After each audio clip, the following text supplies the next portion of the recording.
everyone. Welcome back to the Genetic Genius Podcast. I'm your host, Dr. Lulu.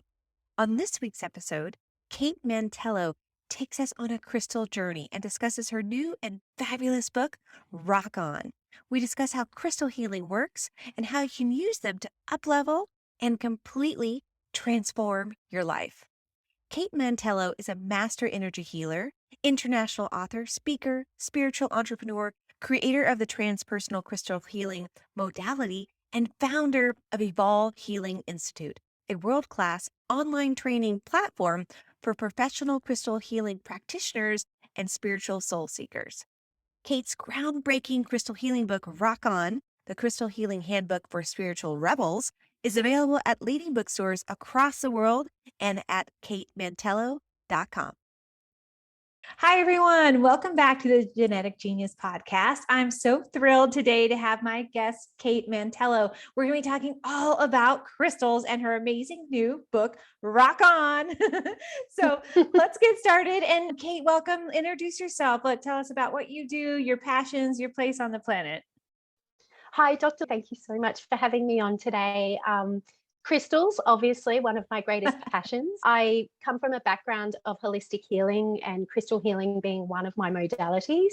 And yeah, even though that was the modality I was probably the most resistant to at the start, it's become my strength, and so much so that I'm now writing books about the subject. So yeah, I love crystals. I love nature. I love energy healing. And I'm really passionate about personal empowerment and anything that will help you become the master of your own healing. I love that. Me too.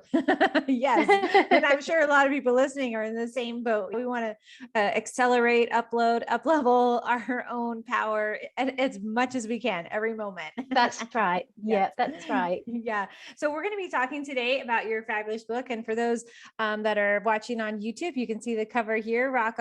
And it's a wonderful book. And I can't wait for us to dive into it. And tell us a little bit, Kate, about what was your inspiration for writing this book and a little bit behind it so the listeners can get to know what this book is about. I wrote the book, as I mentioned, I come from a background of holistic healing. So there's a lot of years of practice in that book.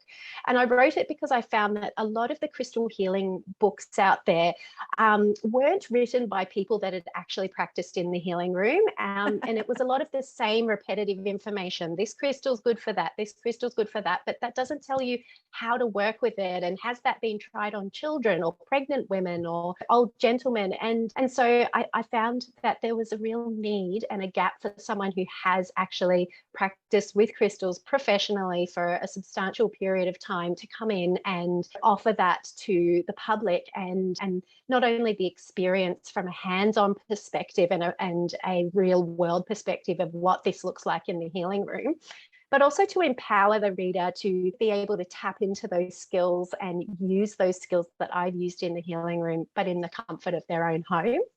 So there's a lot of anecdotal information in there that's come direct from my healing room and my practice. There's your more generalized information about crystals, how to care for them. But then there's also there's a really juicy section in the book that has 40 crystal body layouts for specific healing scenarios, everything from anxiety to back pain to menopause, these real issues that real people face, and with beautiful pictures of where to place the crystals, how the healing works. And these layouts have all been tried and tested in my healing room. Wow, that's great. Yeah. And I love that it does have that perspective. It's like has all the juicy bits that you're talking about, it has all the grids in the back, which we'll dive into and a lot of other details. Now, so if I think this is what you were saying too, you don't have to be necessarily a healer or a practitioner to be using the book. It's for anyone to use in their own home or healing environment, correct? Yeah, that's right. So even look, I offer crystal healing training courses as well. And so I train practitioners, and we have a lot of people come to us who have trained elsewhere, and even they get a lot out of the book. Even as professional crystal healing practitioners already, they're still learning more from the book. So it's suitable for that really high level. But then it's also suitable for someone who has no crystal healing experience. They like crystals, they want to learn more. Where do they start? And they're coming right in at the entry level. So it's really for everybody. So it can be a helpful tool in the healing room, but it can also be really beneficial just to help bring more health and wellness to yourself personally or your family. I recently had someone let me know that she's in the film industry, and she let me know that she tried the back pain layout on her husband recently, and he did it to her, and they experienced a lot of pain relief, and they've got no experience working with crystals. So it's really for everybody. Oh, that's great. It's a really wonderful tool for people, like you said, that don't have a lot of knowledge around crystal therapy, because it has been around for a long time, which you talk about in your book. But I think it's we're at a different phase with it now. Or like, more people are learning, but and they're like coming out. Wow, what are these things? And so, as we evolve as a society as well, we often come back to these things that have been around for a really long time, but we look at them with a fresh perspective. And there has to be some bridging of the gap between ancient wisdom and how does that really fit into our modern world and our modern society. So I did try and do that. And I really hope that the book achieves that in the information and techniques that it shares. Yeah, I think it totally does. And when I was reading it, I came from both of those perspectives. Okay, so if I didn't know anything about crystals, what could I learn? And it's really informative. It's got great pictures and just simple tips about what the use is. And then also, then you can go, like you said, much more advanced in the back, Yeah, or that's not, that's right. Yeah. So yeah, that's exactly it. And this is the healing journey, really. I say it again and again to my students, but there's no one size fits all approach when it comes to healing. So take what resonates, leave what doesn't, and really trust your intuition. Yeah, that's so key and true. And I think sometimes when we're using like crystals, it's sometimes that intuition. Maybe we can talk about that. How do you tune in, right, to the energy of that Yes. crystal, and how do you use that specific thing? How do you like activate that alchemy within you to be able to know Hmm. which stone to use? Yes. Yeah, that's right. It can be a little overwhelming when you're starting out. I There's a mean, there's lot. literally there's thousands of crystals out. So intuition is really the best place to start, and just notice what stone you're drawn to, notice the color. There's a meditation and an exercise that I suggest in the book whenever you get a new crystal, to attune to the crystal, connect with the energy, and slowly let it reveal itself to you. Yeah, that's wonderful. And that's a really great way for people to really start learning about how to tune into their energy anyway. If they're on this Yes, new that's journey right. that they are like, I want to open up my intuition. How do I do that? And crystals are a great way, right, to help with that.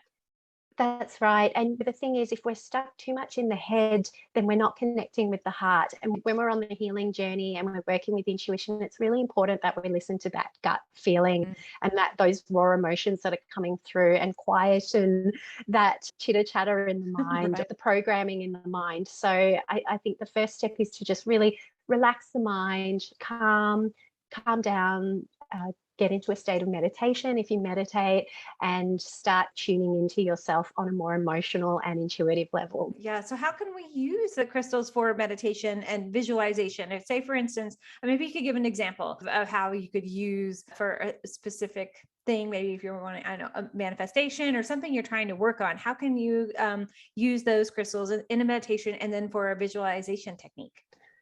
Sure. One of my favorite stones, probably my most favorite stone, is clear quartz. So, what I love about clear quartz is it's the beautiful blank tapestry that you can imprint your manifestation Mm. desires and healing intentions on. So, not all crystals are so open to that. So, you just start with the crystal, and if it's a clear quartz, you can always cleanse your crystals first, because we don't know where they've come from. So, we give them an energetic cleanse, either with a smudging with some sacred herbs or some positive visualization. And then you can start by just placing the crystal on your forehead, which is your third eye chakra here between your Mhm. eyebrows, or even above the top of your head at the crown chakra, or under your pillow if you're sleeping. And you can simply start by just taking a few deep breaths, feeling into the crystal, just feeling it pressed against your skin, noticing any sensations or emotions that come. just try and focus on clearing your mind of any expectation or judgment of what should or shouldn't be happening, and just really tune into the stone there. And if you are working with it for setting an intention for manifesting something, then you can start sending that into the stone. So channeling that, the vision of what it is that you want into the stone. And then you can continue working with it in such a wide array of ways, from crystal grids to crystal elixirs to placing it in specific areas around the home to burying it to all kinds of things. Yeah, there's really a lot of option there on how you can start working with crystals. Yeah. Oh, that's great. And it sounds like there's a lot of different ways that they can be used, which is amazing. They're so useful for lots of different things. And what is a crystal elixir? Can you talk about what that is? I love that. Yeah, it sounds so magical. I know. I'm like, oh, I need one. A crystal elixir is simply a water that's been infused with crystals or any other drinkable liquid. There is a little bit of knowledge that goes behind it, because it's not safe to immerse all stones directly in water and then just drink the water. Right, because like stones selenite do have or something. Yeah, so selenite has a really high salt content, so it will dissolve. But even more so than that is that a lot of stones actually have toxic minerals and things in them that should not be ingested. Plop any old crystals in water and drink it. So there is a little bit of an art to it, but there are safe methods for creating elixirs out of any stones. And basically all it is just water that's infused with the crystal's energy. And the beauty of an elixir is you can just take it on the go, to the gym, in a water bottle, or wherever you like, and you're always taking on that crystal medicine and that crystal energy. And you can get quite you can get quite creative with your crystal elixirs as well. You can start with just one stone, but then you can start building on that and making really more complex and targeted crystal healing elixirs. Right. Yeah. So what is the crystal compound vibration, so to speak? Is it, and is it, how attuned is it, or how alike is it to our own vibrational energy ourselves, the like sound vibration within us? What's that relationship? Is that, I don't know if that's clear, but so do crystals have a particular like crystalline vibration? And is that similar to our own and how we can connect with it? Yes, so everything's got a measurable vibration, everything that is an organic substance. The very nature of existence is vibrational. If you look at atoms and you look at us, anything on a molecular level, it's a busy state of movement. Nothing is completely at rest. So yes, there's definitely a vibrational element to this. The thing with crystals, unlike humans who are very influenced by their mood, their diet, our vibrational state is very changeable and very erratic, whereas a crystal state is a lot more constant and steady. And certainly in the case of clear quartz and some other stones, they have the ability to transmute vibrational energy from one form to another. So clear quartz crystal has the ability to absorb mechanical stimulation such as rubbing or touching the stone, and it can convert that into electricity, measurable electricity. And so this has actually been used in a lot of technology, especially digital technology. This property specifically is called piezoelectricity, and it was discovered by Pierre Curie, who is the husband to Marie Curie. And so when we work with the stones and introduce them into our energetic sphere and our energetic being, the energy of the crystal is a lot more constant and can therefore bring our imbalanced vibrational state into more harmony, consistency, and I guess a state of more equilibrium. Does that make sense? Oh yeah, totally. And that was a great explanation. I really like that. And it's true. A stone, crystal, it is that solid matter, even though it is like a vibration. But I love that you talked about how we're in this constant flux of change. And so they can have a sort of stability for us in that grounding aspect. Yes, that's right. And there's been a lot of scientific studies, Dr. Marcel Vogel, the Curie brothers, even Nikola Tesla, who've looked at crystals, spoken about crystals, and especially clear quartz and its ability to change the environment around it with thought projection, and vibrational intention. So there is actually a lot of scientific data, and a lot of it, obviously, we still don't, but there is a lot of data there to show that there really is something quite special about crystals. Yeah, we're still learning. We're learning about We are everything. still learning, and I'm sure that journey is going to go on for quite some time yet. Right. But they Yes. really are something special. Yeah, that's so true. And I was thinking about, can crystals help with the EMFs and that vibration? And are there specific ones? Yes, so there are quite a few crystals that can help with EMFs. And for those that don't know, it stands for electromagnetic frequencies, which is the electro pollution that comes from digital devices like microwaves, TVs, etc. So around my home, I actually have large chunks of either smoky quartz or clear quartz in front of our TVs. We don't have a microwave, but I've just got it strategically around the home because they do actually have the ability to filter that and lessen the impact of that on a desktop computer every day. It's a great idea to pop a large piece. Actually, I have a piece here of clear quartz in between yourself and the computer, and it will help act as a little bit of a shield. And so smoky quartz, clear quartz, chrysocolla, sodalite, and there are a few others stones that are known for being able to do that. That's great. I think that's so important because we're surrounded all the time by electromagnetic frequencies with our phones, everything around us. That's right. Yeah, it's a real assault on the senses, and because humans are at our core vibrational beings, we are, even though we don't notice that we're being impacted by these frequencies, we absolutely are. And any protection methods we can put around ourselves, I think the better in today's digital day and age. Yes, I totally agree with that. And you were talking about using crystals for meditation and visualization. And what about using them for healing baths? How can that be used? Especially a lot of people listening. I think there's people with chronic pain and with inflammation, autoimmune diseases, hormonal imbalances. That's How can they use a crystal in a bath? And are there ones that are specific? I know you mentioned about waters of the same kind of property. Yes, that's right. With baths, healing baths are an absolutely amazing way of experiencing crystal healing. But we do have to be mindful, once again, of which stones we're putting in the water. A good way around it is by actually placing the stones around the edge of the bath, if you've got a rim, or even on the outside of the bath pointing in towards you. But if the stones are suitable to put in the water, then by all means immerse them in the water. Make sure they don't have sharp edges, though. You don't accidentally want to sit on a really sharp crystal in the bath.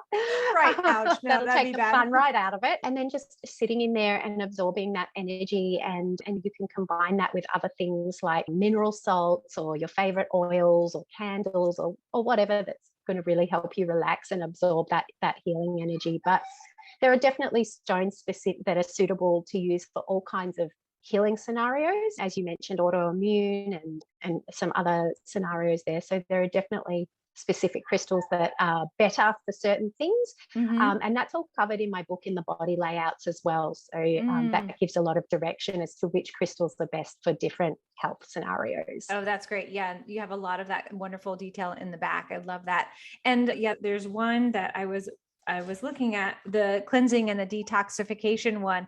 I thought that was fascinating. Yes. I love that one. Can you talk a little bit about that one? I can show the picture here for those of you that are watching. It's so amazing. I love it. The figures in the book are so fun, and the crystal layouts. I love the tattoos and the woman with the hair. They're just so fun. It really brings your personality and helps the book be really, what's a good way to describe it, for everyone of all ages. It's really great. That's right.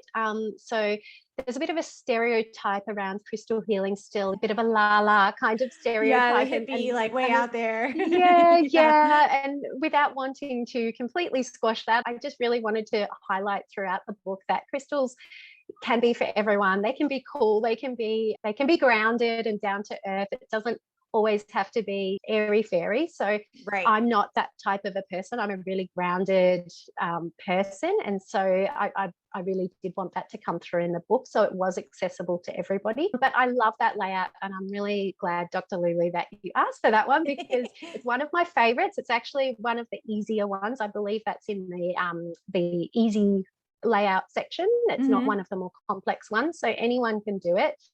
But it is so effective. So it uses a combination of three of my favorite cleansing stones, which is hematite, bloodstone, and carnelian, and shows how you can, where to place them on the body and how you can work with the stones to really get a complete lower body cleansing and detoxification. Clear quartz is in there as well.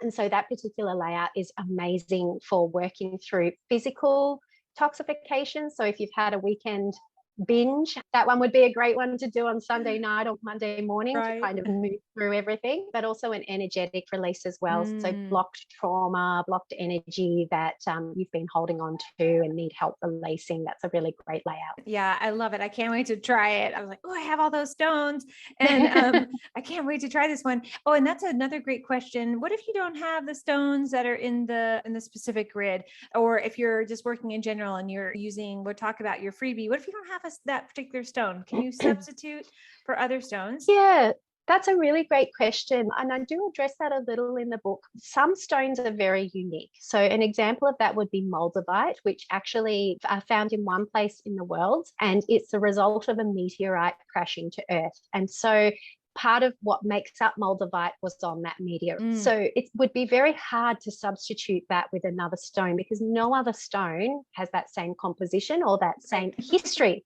Who knows where the origins of that stone were, somewhere out in space. So yes and no.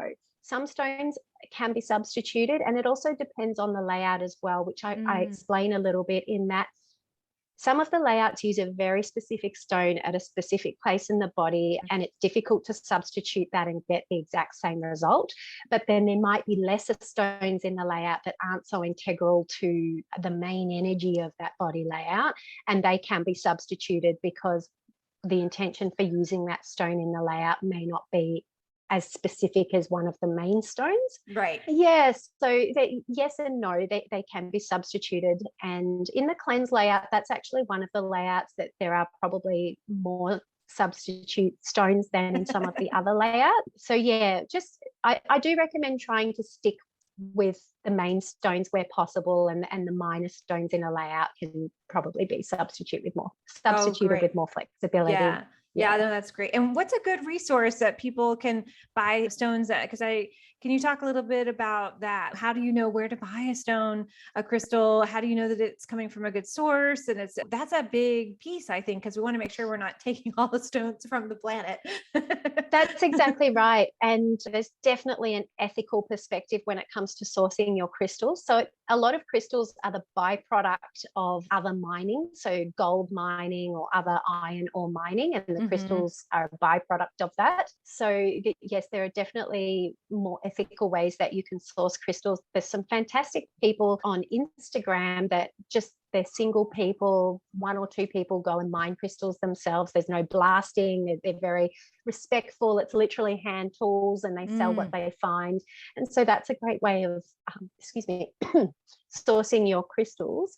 And then you've also got the issue of crystal fakes. There's a lot of fake crystals that come out of China and some areas in Asia. And if you're not savvy with your purchases, then, you might be purchasing a crystal that's not really a crystal. So always buy your stones from someone reputable, shop local where possible, shop ethical where possible.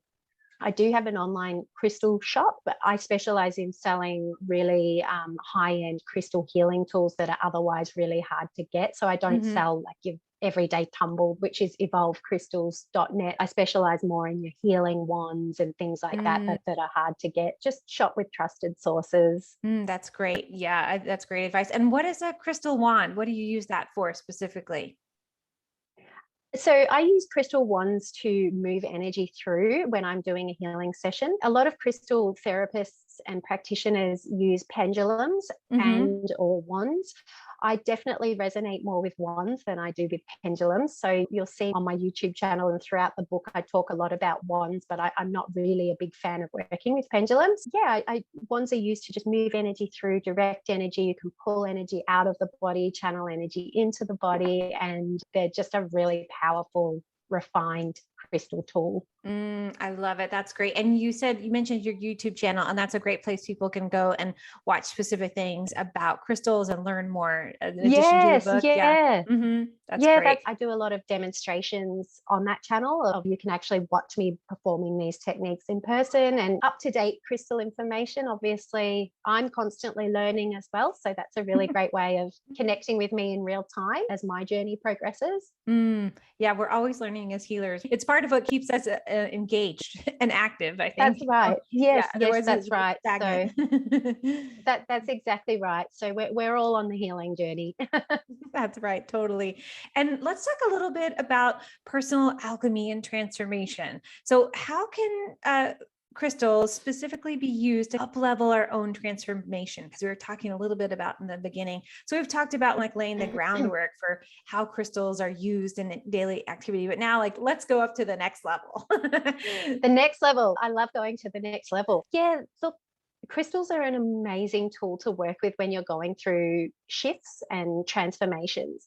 You can work with crystals. I really love to work with crystals for manifestation and through crystal gridding. And would you believe I've been practicing with crystals for about 14 or 15 years now. And it's really only been in the last 5 years that I've started working actively with crystal grids and really got a sense of their power. We can work with crystals when we're leveling up or trying to attract new energy into our life or manifest a new way of being, or a new state. A crystal grid is an amazing way of capturing this intention, Mm-hmm. setting it, and then sending that out into the universe. And then also, I like to leave my grids intact. A lot of people dismantle them very quickly. I leave Mm-hmm. mine intact until what I want to manifest has come to pass, even if that Mm-hmm. takes 2 years. So because I think where intention goes, energy flows. So if That's I'm right. constantly seeing, reflecting on it, reminding myself of that intention, I'm sinking more and more energy into it. So I do leave them intact. And yeah, crystal grids are a great way of going through that level up and that transformation process. And you can bring other elements into it as well. So if you work with oracle cards or tarot or sigils or anything really that you want to put into that intention or that might help you with that process is a great way of integrating into the grid. Yeah, I love that you mentioned bringing some other things in. That's, what I do. And with my grids is bring in other things like herbs and maybe it's a picture of That's an right. animal or a feather or things that I love to bring. For me, nature is so important that I like to bring that piece in. Yeah. Not that lasts for 2 years. Sometimes it can, but it can be something around that can shift and change. You mentioned earlier about burying crystals. What is that particular piece? So crystals can be buried to cleanse them because they do come from the earth. So they do love, but I also do planting intention rituals with my crystals where Mhm. I will set an intention and a seedling will represent that intention or a seed.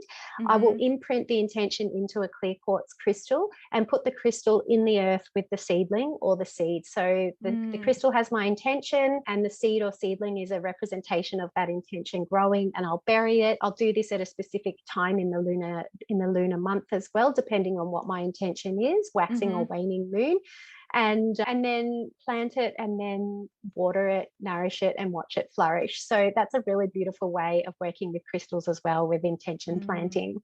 And the Yeah. plants love crystal energy. Yeah, totally. Plants I love love to it. put them in my little plants and around. Just have to remember if I bury it where it would be, or just Well, leave it yeah. there, right? You could just Or just, just yeah, leave it. yeah, Yes, that's right. yeah. And oh, so you were talking about cleansing. I'd love for us to just go back to that piece too, Hmm. and about the purification. What are some of the ways that are really good to cleanse a crystal? And then, do you have to Hmm. do it regularly? Like, one, do you have to do it when you first buy it? Two, do you have to do it? Is there a regular pattern? Say you are working with an intense healing session with trauma or something. Do you need to cleanse it at that particular place and time, etc.? That's a really good question. And yes, I suggest cleansing your crystals more than less. Definitely when you first get a crystal, because you don't know where it's been, what trauma it's picked up along the way. There are lots of methods that you can use for cleansing crystals, everything from sound healing to running it in fresh water to smudging it, which is passing it through the smoke of burning sacred herbs. And there are many other ways as well, leaving it out under the full moon. My preferred method is smudging because it's quick and it's easy and it's really effective. Be mindful of where you're sourcing your herbs from, though. So, in recent years, especially in the United States, with white sage, which is a sacred herb to the Indigenous people there, just be mindful of cultural appropriation as well, and where you're sourcing your herbs from and how that might impact or affect your local Indigenous communities. At the very least, if you still like using those particular herbs, use them respectfully. It's not something that should be done without respect or without intention, and just being very almost in a state of prayer when you're working with those herbs. So just holding the crystals, passing it through the smoke, sending the intention into the stone to release any trauma or negative energy that it's holding. And this is something that should be done after every time that you've worked with the stone, and especially if you're working in a professional context where you're using the same stones on different people. So definitely in between clients as well. Yeah. Because they do absorb trauma and energy, and some stones are good at releasing it, but other stones aren't. So we don't want to grow that trauma and negative energy and then keep placing that on other people. No, that wouldn't be good for a healing session. And so it sounds like if you're doing a lot of work, whether it's for yourself or for others in the healing aspect, it's a really great idea to cleanse them frequently to allow them to be clear and for the intention that you have set for them. That's right. That's right. And everything likes to be cleansed. The plants love being rejuvenated with a rain. We like soaking in a bath and cleansing ourselves, and crystals are no different as well. Totally. So when you're working with crystals, or when we are working with crystals, what are some of the benefits that can be felt? I know you have the grits for specific things, but are there some things that someone might feel physically or emotionally when they first start working with crystals? Do they need to be aware or notice if specific things come up or shift in their own physical nature or abilities? Definitely. And this was something that I experienced and I talk about in the book. When I first experienced crystal healing, I'd never owned a crystal. I wasn't into crystals. I thought it was rubbish. And I had the stones placed on my body by someone else in the class. And I thought, oh, well, at least I'll just get to lie here and, catch up on my sleep. Right. But my mind was blown. It was just such a full sensory experience. I just saw swirling colors. I was hot. I was cold. It was, all these wild thoughts and feelings were coming up, almost like I was dreaming the most psychedelic dream, but I wasn't asleep. And it was a really incredible experience. Yeah, absolutely. And actually, when I was practicing, whenever I had new clients who'd never experienced crystal healing before, probably 9 out of 10 of them after the session would just go, wow, that was full on. I've never experienced anything like that before. And it is really different. It's different to Reiki. It's different to kinesiology. It's different to any other energy healing modality, the experience. So you definitely feel very relaxed, almost sedated afterwards. You feel a little sleepy. You feel that you can see lots of different colors. You can feel lots of feelings. So it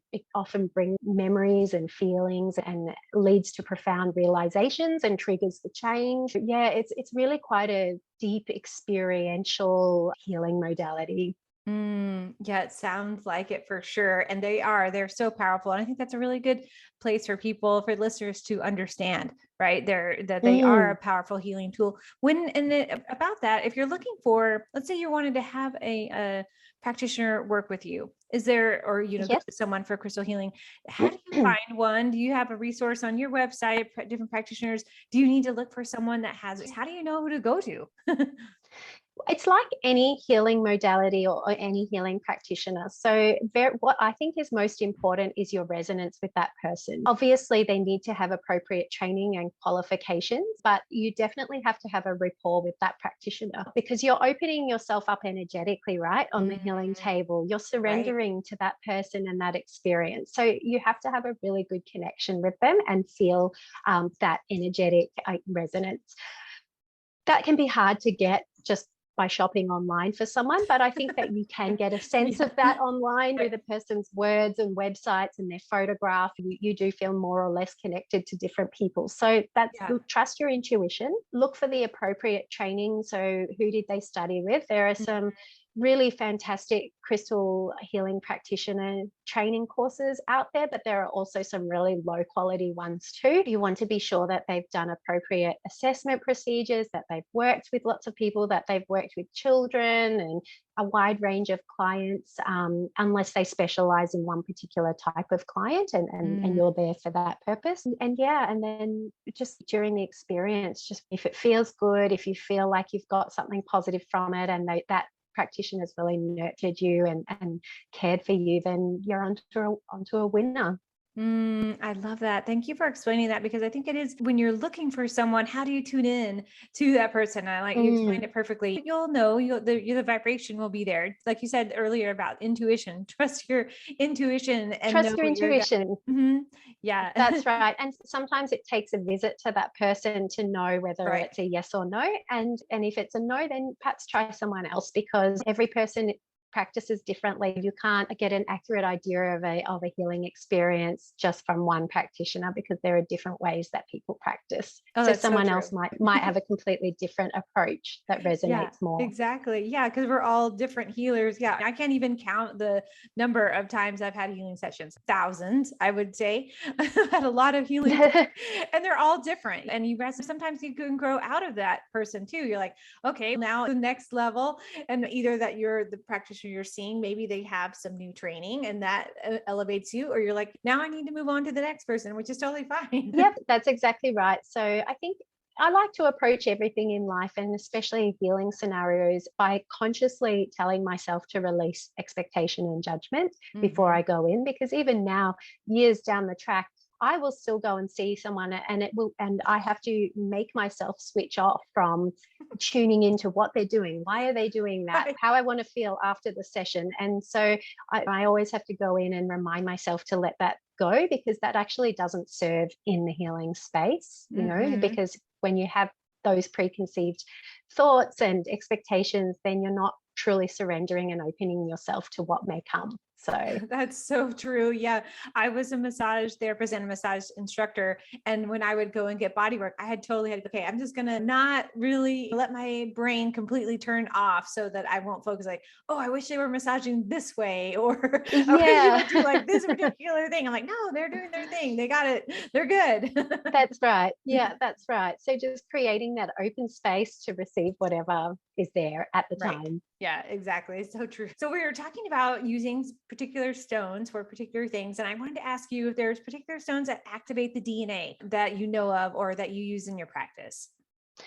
Yes, so once again, there are quite a few stones for this. So smoky quartz, citrine, they're both a couple of great stones for working with DNA activation. But I think when it comes to DNA activation, actually, when it comes to anything with healing, I think a lot of healing comes from intention. So crystals and even medicine, anything that we use or consume or apply, these are tools, but I think our intention actually has just as much, if not more, power in behind how we're using these tools. So with DNA activation, it's become a real thing in the wellness industry and the new age movement, that ascension process and leveling up and activating your DNA. And I think a lot of it really comes down to just how you set your intention and how you open yourself up to receiving new experiences and how you learn from everything around you as well. So crystals can definitely help that process, but I never think the expectation of any healing outcome should be placed exclusively on the tool that you're working with. I think that the expectation and ownership should also come from yourself as well. Yeah, that's great. I love you mentioned that. Really key and important. Yeah. And I think we've been trained over a long period of time to surrender that healing empowerment to tools and have expectations on magic pills or a magic healer or something to heal us. But where's the responsibility and the accountability from us? What role do we play in our own healing journey? And I think especially with DNA activation and any evolutionary type of healing journey, that accountability needs to be. That's so true. Yes, we are our own healers. I tell my patients that all the time. I'm just here with you on your journey, but you are the person that is in charge of your own healing. You're the one who's doing the healing. I'm not doing it.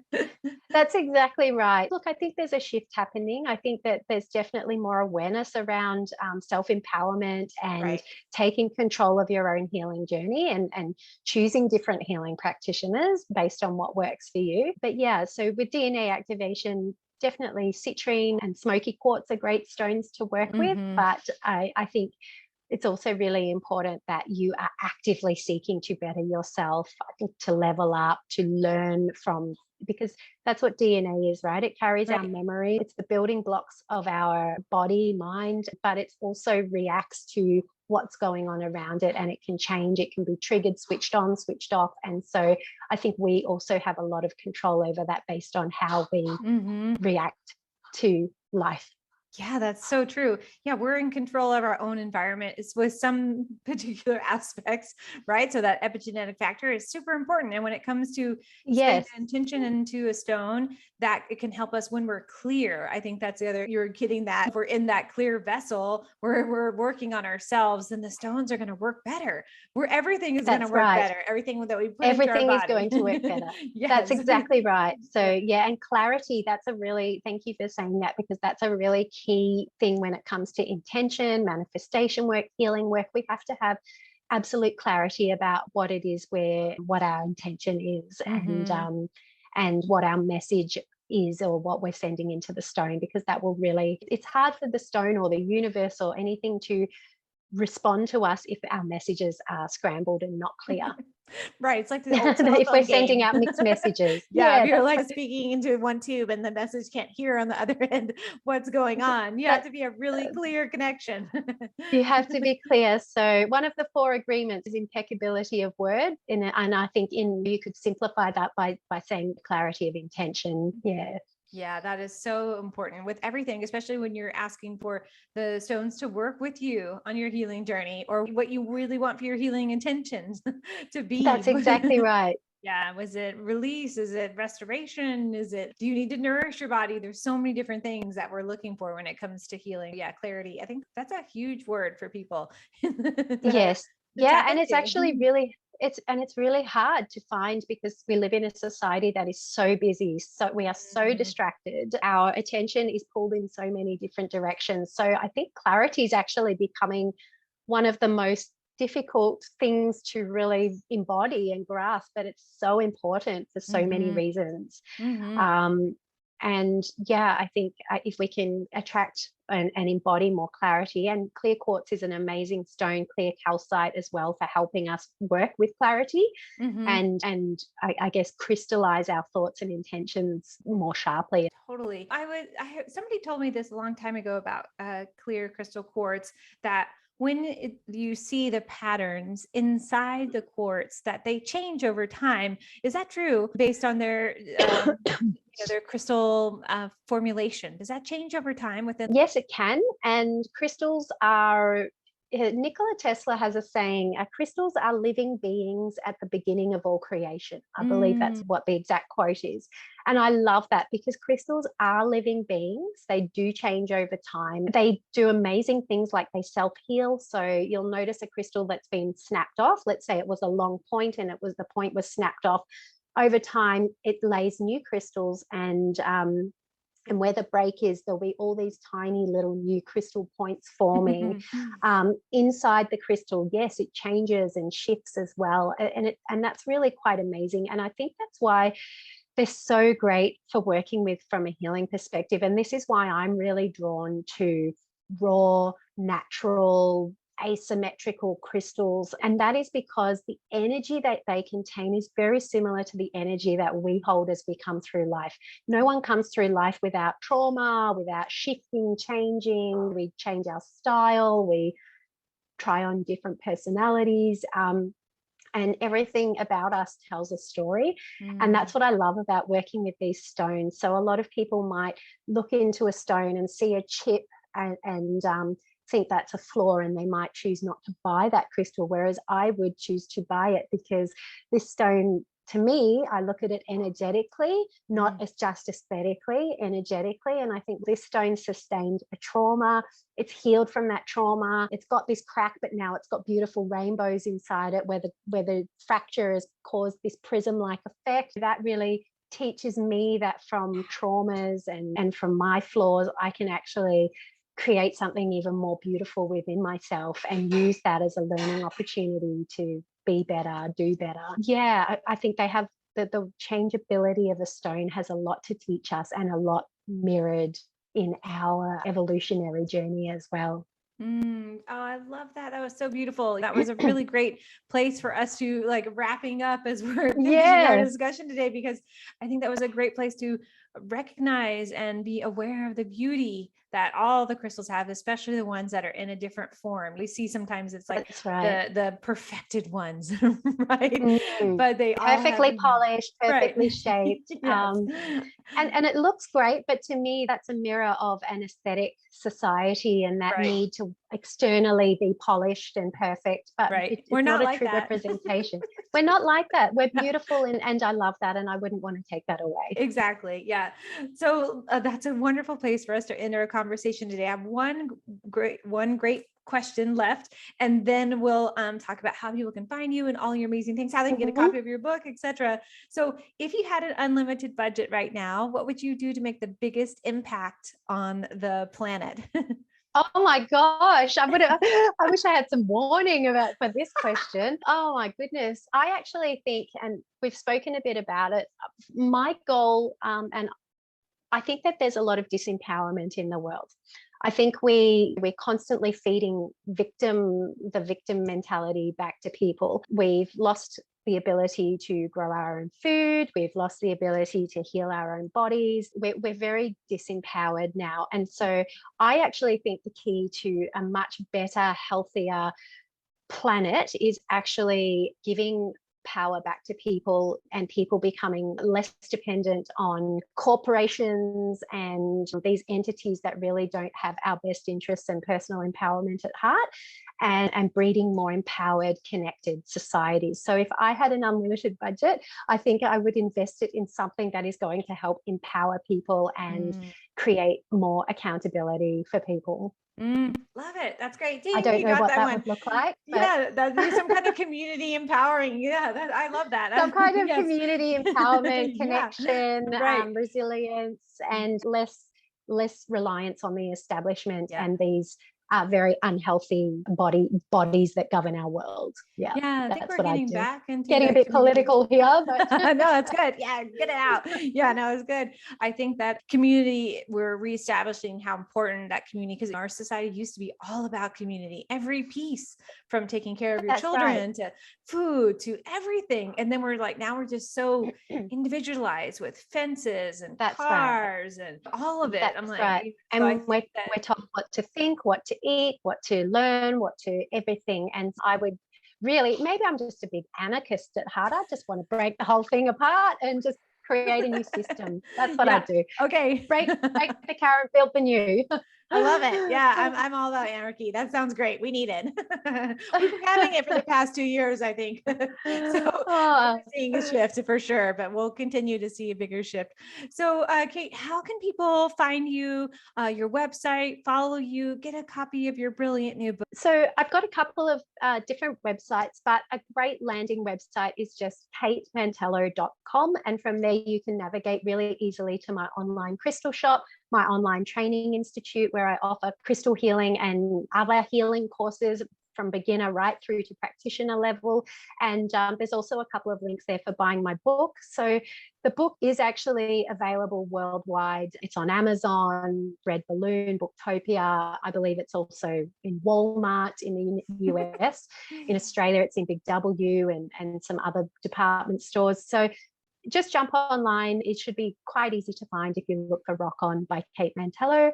And great. We'll post that. The best way to find me. That's right. We'll post that, and then following you, and you have a freebie, and I want you to tell the audience about that too. I do have a freebie. So I'm a very transparent person, and that runs through all of my company as well. So we offer a 30-day free introductory crystal healing course. There's no obligation. It's not a catch situation.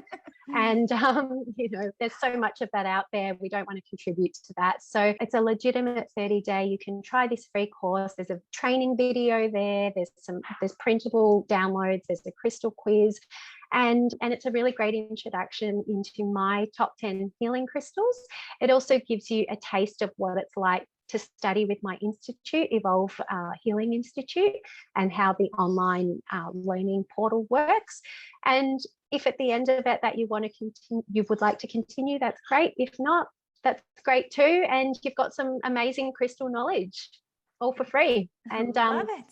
So you can find that on my website, evolvehealing.net/free/free. I think dash courses. Yes, I think you've got it. We'll post it Dr. in there. Lulu's onto it. You'll have the link. You won't. Don't worry. We got you. We'll get it there. So that's great. Kate. And people can find you on Instagram and follow you for all kinds of great crystal tips. Yes. So I'm on Instagram and I'm on YouTube. So I'm out there. Awesome. Great. Thank you so much, Kate, for joining us today. I loved our conversation talking about crystals. I learned so much and I can't wait to share it with the world. Thank you so much for having me, Dr. Lulu, and you have an amazing day. You too.